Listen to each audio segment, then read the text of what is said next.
Hey everyone, I'm Pastor David. And I'm Taylor. And if you've never been with us before, welcome to your first Kids Box. And if you have been with us before, welcome back. Just because we're in a time of quarantine doesn't mean that we can't be together and keep community. So we hope that this is a way that you guys just are blessed through this, and we hope you enjoy the lesson.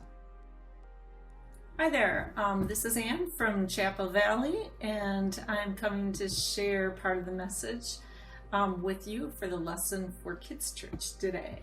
And so, the message that I was thinking about, I want you to just stop for a moment, and I want you to think about the situation you're in right now. So, a lot of us are social distancing. A lot of us don't have opportunities to see a lot of the people that we want to see.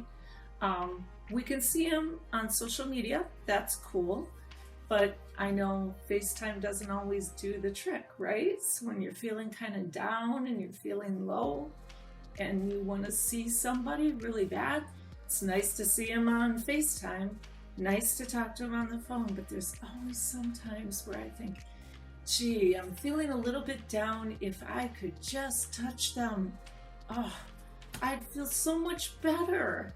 And so I want you to keep that in the back of your mind as we talk about different people today that reached out to Jesus, and if they just could touch him or just cry out to him and ask him for help and healing, he's always there. All right, so first example I want to think about. Back in the days of Jesus, he's traveling around, and Jesus often would go to people's houses as well as the temple to teach. So he would visit different villages, and pretty soon people began to hear about him. They began to hear about the things that he was doing, the miraculous healings. All of a sudden people could walk. All of a sudden people could see. People were just gathering around to hear him.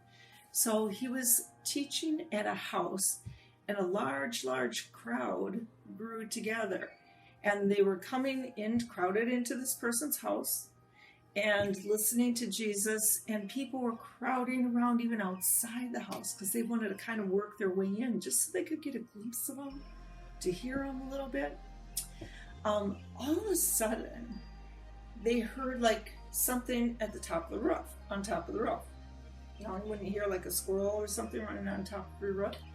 And they look up, and what they see are these men who are bringing this man, paralyzed man, on a mat, and they're breaking through the roof. Now think about it, back then, their roofs aren't quite like ours. So the roofs are more like thatched. The roofs have things made of leaves and stuff. Easier to break through, right? A little bit, but still crazy. They can't get this man in because it's so crowded. They're going to all these efforts to carry him up onto the roof and then lower him down to Jesus.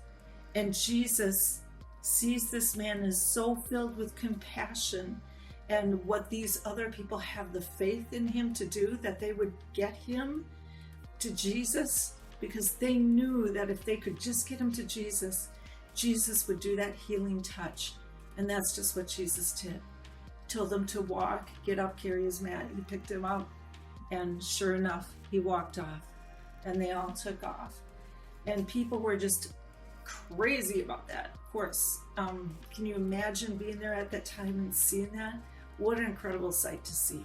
All right, so now Jesus is leaving. He's coming down a mountain, and then all of a sudden, a man with leprosy comes up to him. Now, leprosy was a really contagious skin disease, and a bad skin disease. It actually eats your skin away.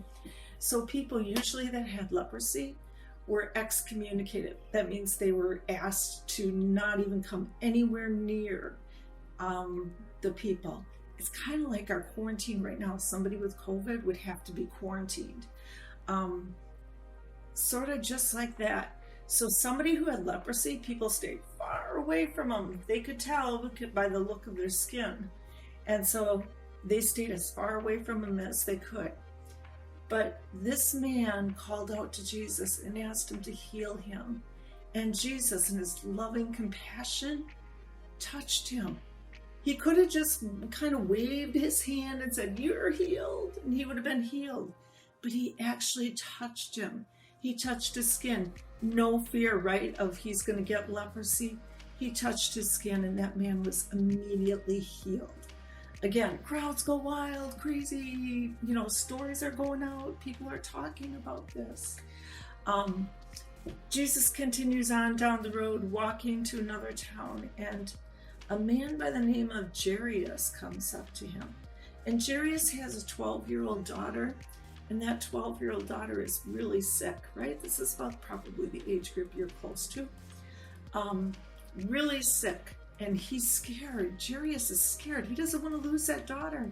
He doesn't want her to die. And so he takes Jesus and calls him over, and he says, Jesus, please, I really want you to follow me. Follow me to my house. My daughter is sick. She's close to death. Follow me to my house. And Jesus can sense that urgency in his voice. Jesus can feel like compassion, like how hurt this man is and how scared he is. Jesus knows that he came specifically to him because he had faith that he could heal his daughter. So Jesus begins to follow him. A crowd, like a crazy mob of people, are following him too. After all, they've heard about these miracles. They're seeing them. They're amazed. They're wondering what's going to happen. And a woman who had been sick for 12 years. Now, she's an older woman. She's been sick for 12 years. She has spent all kinds of money to pay doctors to come up and ask them, like, what's wrong with her, help her out. She's hurting. She's hurting in a lot of ways. I feel so awful for this woman. It really doesn't say specifically what she's hurting from, but what we do know is she was hurting from some type of illness where she was in a lot of pain. She was just miserable, and other people saw her as unclean, so they avoided her. It would have been a bad idea, like, for her to touch somebody else. That's the kind of sickness she had. Nobody else wanted to be touched by her. So she knew she couldn't also be a woman at that time. She couldn't come up to Jesus and or didn't feel comfortable coming up to Jesus and saying, heal me with this. But she thought, I know, I'm just going to touch. If I can just grab his cloak or just touch the bottom of his robe, I think I can be healed. Then maybe I can be healed. All these people are pushing around Jesus, and she can't really get up in front of them. But what she does do is she grabs and touches his robe. Instantly, Jesus stops. And Jesus goes, who touched me? Now, we can't read into the tone. We don't know if it was like when somebody touches you on the shoulder and you're not expecting it. So you freak out and you have one of those moments where you just want to turn around and punch whoever just hit you or surprised you or touched you. We don't know if it was just hey, who touched me? But we do know that Jesus was surprised, and it was enough for his disciples to say, what do you mean who touched you? Look at all these people. How could we possibly tell who touched you? This woman had the courage to say, I'm sure she was really frightened at the time, it was me who touched you. And Jesus said, woman, your faith is healed.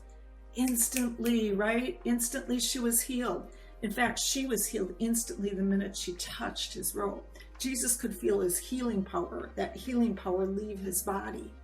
That's how powerful it was. Pretty incredible. So, getting back to Jairus. All right, going back to Jairus' house, marching on. All these people are following him. All these people are right behind him to see what's going to happen. And all of a sudden, people come out from Jairus' house and said, don't bother Jesus anymore. It's okay, she's passed away. There's nothing we can do. And you can just imagine the amount of crying. The total people just like bawling their heads out, crying. They're so upset. And sure enough, what happens? Jesus isn't like surprised by that. He says, it's okay, just trust and believe. Just trust and believe.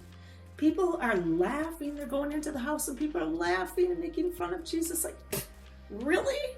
What do you mean she's dead? What can you possibly do? So Jesus goes and takes her mother with him and the little girl's dad with him. And the three of them go in there, possibly some of the other apostles as well. And Jesus walks up to her and takes her hand and lifts her up, says, come on up or sit up. And instantly she rises from the dead. She awakes, she comes up, and he tells her parents, okay, give her something to eat. That man was just, Jairus was just, I can't even imagine, astounded, the kind of relief he felt. Everybody that surrounded and heard about it must have just thought that was pretty incredible. So when I think about all these different people, when I think about all these different events, I can kind of go back to applying it to my life too. I think about all the times in my life when I just felt like something was really at this point where, in fact, just recently had one of my grandchildren get sick, and I was just devastated because it was a pretty serious thing at the moment, and just reached out, cried out to Jesus and told him just how I was feeling, how devastated I was, and please, please help her out, have mercy and heal her. And Jesus did. So I think the message here, I think about all the other times in my life. Every time I cry out to him, he answers. He hears me. He answers. It's not always the way I think it's going to go. It's not always really at the time when we're going, what? Jesus, come on, help me out. You didn't give me what happened. What happened wasn't what I was expecting. But what I've learned from that is that in every single case, it was always in my best interest. I turn back and I go, oh, really? I didn't get the job that I thought I was going to get. How could that possibly be? I needed a job so bad. How could that have not worked out the way I wanted to? Only to be blessed with even a better place. And looking back, I go, oh, wow, that's pretty cool. That's pretty cool how that works. So I encourage you, especially in these times, you're feeling down, you're feeling out, you see other people, friends that are feeling down and out, pray out to Jesus, call out to him. Be honest, tell him exactly how you're feeling. He hears you, he feels your emotion, he's compassionate and loving, and he will answer you. And maybe it's the way you really, really want it to happen, and then sometimes it's not. But in those cases, keep trusting because he's there for you. He's going to answer. And like I said, it's always in our best interest. And sometimes we don't always understand it, but it's always a good thing. He loves you. All right, take care.